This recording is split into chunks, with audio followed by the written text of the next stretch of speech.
AI 혁명, 이젠 정말 매일같이 들려오는 이야기죠.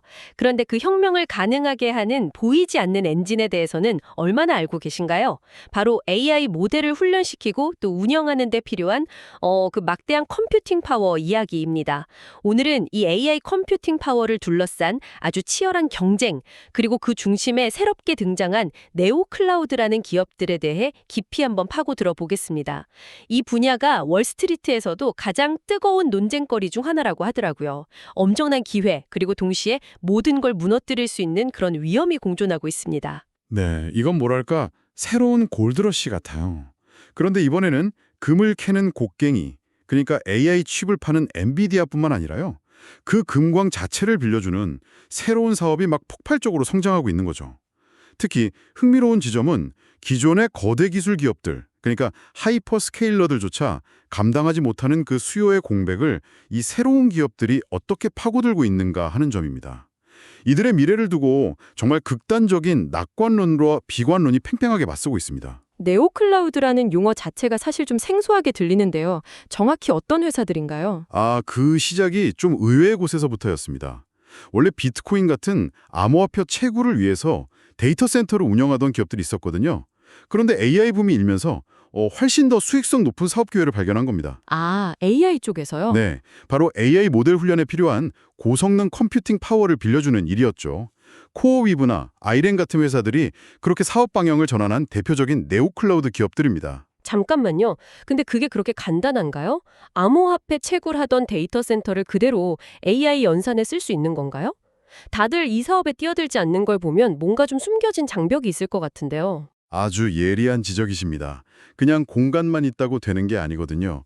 AI 모델 훈련에는 엔비디아의 GPU처럼 아주 극도로 전문화되고 비싼 하드웨어가 필요합니다. 기존 암호화폐 채굴 장비랑은 완전히 다르죠.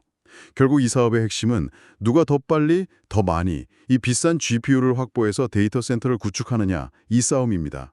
바로 이 지점에서 시장의 어떤 구조적인 빈틈이 드러나는 거죠. 아, 그 빈틈이라면 역시 하이퍼스케일러들이겠죠. 마이크로소프트, 구글, 아마존 같은 거대 기업들 말입니다. 그렇습니다.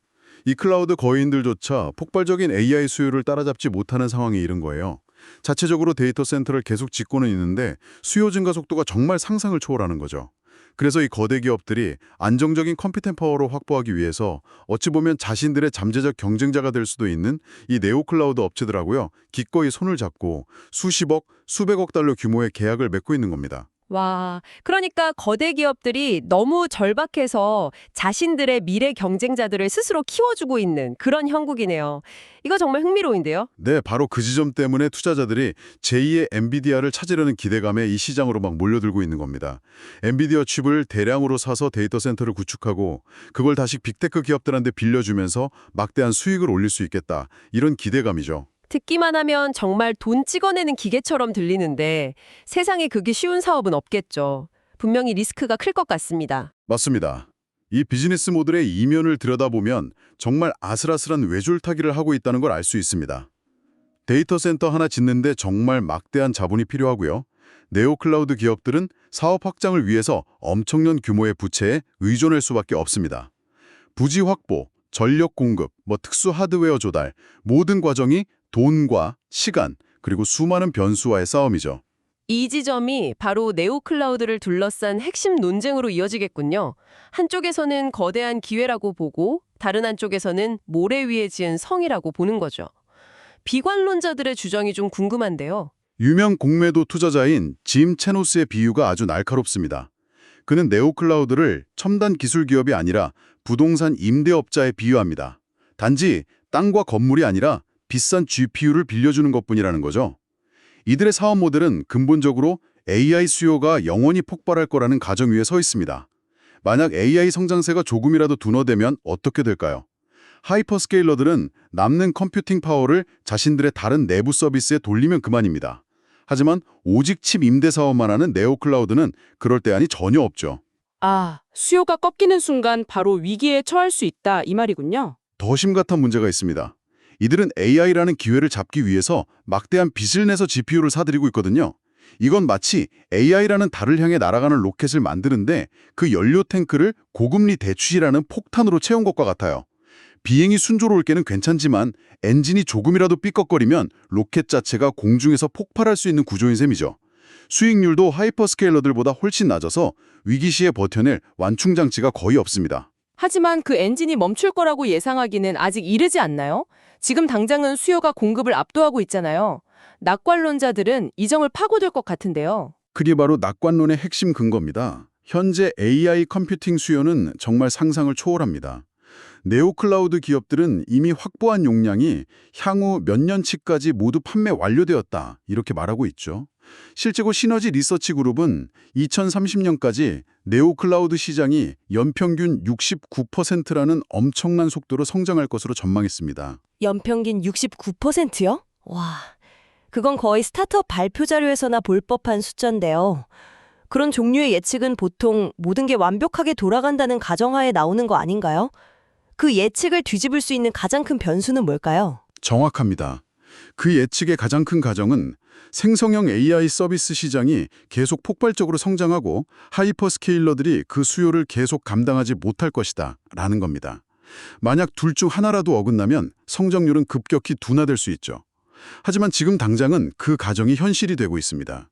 생성형 AI 플랫폼 서비스 시장 자체가 연 165%씩 성장하고 있고 그 시장에서 네오클라우드가 점유율을 계속 높여가고 있으니까요. 알겠습니다. 그럼 이 고위험 고수익 시장의 구체적인 플레이어들을 한번 살펴보죠. 이 시장의 대화를 주도하는 이름이 하나 있습니다. 바로 코어위브. 이 업계의 8억 파운드 고릴라라고 할 수 있겠는데 이 회사의 비장의 무기는 뭔가요? 단연 규모와 엔비디아와의 특수관계입니다. 코어위브는 현재 업계에서 가장 큰 업체고요. 이미 오픈 AI나 메타 같은 거물급 고객들과의 계약을 통해서 556억 달러에 달하는 수주 잔고를 확보했습니다. 확보한 전력량만 해도 2.9 기가와트에 달하죠. 무엇보다 엔비디아와의 긴밀한 관계가 최대 무기입니다. 최신 하드웨어를 누구보다 먼저 공급받을 수 있으니까요. 심지어 2032년 4월까지 코어위브에 사용되지 않는 용량을 엔비디아가 대신 구매해주기로 한 계약까지 맺었습니다. 수요 감소에 대한 훌륭한 안정장치처럼 보이죠. 엔비디아의 확실한 지원을 받고 있다는 건데 모든 달걀을 엔비디아라는 한 바구니에 담는 건 좀 위험해 보이기도 합니다. 만약에 구글의 자체 AI 칩이 갑자기 시장을 뒤흔들기 시작하면 어떻게 되나요? 바로 그게 코어위브의 아킬레스건이 될 수 있습니다.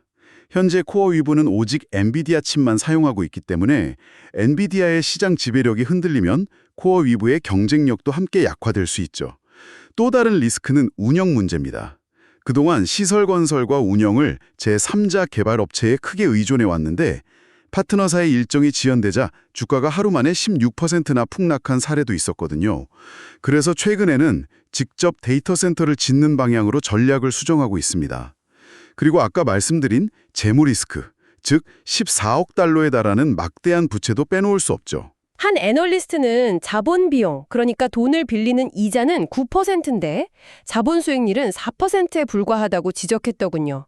상식적으로는 이거 손해보는 장사 아닙니까? 표면적으로는 그렇죠.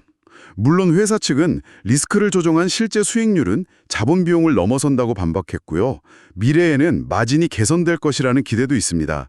하지만 지금 당장은 성장을 위해 수익성을 희생하는 아주 공격적인 전략을 취하고 있는 것만은 분명합니다. 그렇군요. 코어위브가 엔비디아의 모든 걸 거는 공격적인 플레이어라면 그 반대편에 있는 좀 더 신중한 플레이어도 있을까요? 네, 바로 네비우스입니다. 암스테르담에 본사를 둔 이 회사는 시장 가치 기준 2위인데요. 코어위브와는 정반대의 재무 전략을 구사합니다. 이들의 부채는 45억 달러인데 이건 보유한 현금보다도 적은 액수예요. 막대한 빚을 내서 공격적으로 확장하는 코어위브와는 달리 재무적 안정성을 최우선으로 생각하는 거죠. 그래서 보고 있는 회사도 있다고요? 아이렌 이야기인데 이 회사의 전략은 근본적으로 다르다고 들었습니다. 맞습니다. 아이렌은 아주 흥미로운 베팅을 하고 있습니다. 이들은 업계의 진짜 병목 현상이 GPU 칩이 아니라 데이터 센터를 지을 부지와 전력에 있다고 보고 있어요. 모두가 곡괭이, 즉 GPU를 사려고 혈안이 되어 있을 때 이들은 금광을 운용하는 데 필수적인 땅과 물을 선점하는 전략을 택한 거죠. 호주의 비트코인 채굴업체에서 전환한 회사인데요. 가장 큰 차별점은 데이터 센터를 직접, 그것도 재생에너지를 이용해서 짓고 운영한다는 점입니다. 아, 그건 정말 관점의 전환이네요. 마이크로소프트의 사티아 나델라 CEO도 AI 산업의 가장 큰 병목으로 전력 문제를 꼽았었죠. 아이렌의 전략이 장기적으로는 더 지속 가능한 모델이 될 수도 있겠군요. 네, 아이렌의 최고 상업 책임자는 이 업계 최고의 과제는 부지, 전력, 데이터 센터 공간에 대한 접근성이며 우리 플랫폼은 바로 그것을 목표로 한다고 명확히 밝혔습니다. 칩은 기술 발전에 따라 가치가 변할 수 있지만 좋은 위치의 부디와 안정적인 전력 공급원은 그 가치가 쉽게 변하지 않는다는 판단이죠. 아직 AI 클라우드 매출은 미미한 수준이지만 최근 마이크로소프트와 97억 달러 규모의 계약을 따냈습니다. 이 계약만으로도 내부 수익률이 35%에 달할 것으로 예상된다고 하니 성공한다면 정말 엄청난 보상에 따를 수 있는 전략입니다. 정리가 되네요. 결국 우리는 동일한 AI 붐이라는 파도에 각기 다른 방식으로 올라탄 세 회사를 본 셈입니다. 비유하자면 코어웨브는 가장 강력한 후원자, 즉 엔비디아의 지원을 받는 헤비급 챔피언 같고요. 네비우스는 탄탄한 기본기를 바탕으로 기회를 노리는 무술가 같습니다. 그리고 아이렌은 링 위에서 싸우는 대신에 경기장 주변의 모든 물 공급원에 사들이는 그런 전략가처럼 보이네요. 아주 적절한 비유입니다. 세 회사 모두 부채를 기반으로 한 투기적 성격이 짙고 언제든 마음이 바뀔 수 있는 소수의 거대 하이퍼스케일러 고객들에게 취약하다는 공통적인 리스크를 안고 있죠. 하지만 AI 수요가 앞으로도 계속 공급을 앞질 것이라고 굳게 믿는다면 최근의 주가 하락이 오히려 기회가 될 수도 있습니다. 결국 이 시장의 미래를 어떻게 보느냐에 따라 판단이 달라지겠죠. 그리고 투자를 고려한다면 이 세 회사의 전략적 차이, 즉 어디에 진짜 지속 가능한 가치가 있다고 믿느냐가 핵심적인 판단 기준이 될 겁니다. 네, 오늘은 AI 혁명의 이면에 있는 네오클라우드라는 숨겨진 세계, 그들의 비즈니스 모델을 둘러싼 치열한 논쟁, 그리고 시장을 이끄는 주요 주자들의 각기 다른 전략을 깊이 있게 들여다봤습니다. 이 모든 격렬한 경쟁과 막대한 투자는 결국 AI 모델이 계속해서 더 많은 컴퓨팅 파워를 필요로 할 것이다 라는 단 하나의 거대한 가정 위에 서 있습니다.